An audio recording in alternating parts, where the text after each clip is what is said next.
Unë mendoj që komuniteti ndërkombëtar nuk do ta lejojë një situatë të tillë, e cila në qoftë se nuk reflektohet, gjithmonë më tepër do të akumuloj frustracion dhe zëmërim te opinioni publik, sepse shqiptarët vërtet mund mos kenë guximin e momentit për të dalë në rrugë ose të mbrojtur interesat e tyre, por nuk mund të lejojnë që të përdoren nga kushdo politikan si një qenie të dorës së dytë.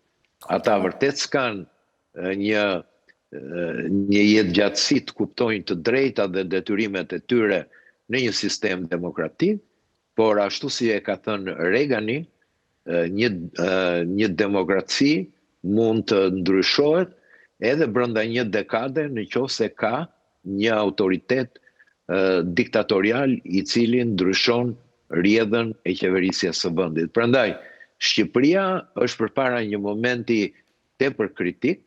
Kemi më shumë se 12 vjet që kemi një autokrat, i cili dal nga dal ka kapur të gjithë shtetin.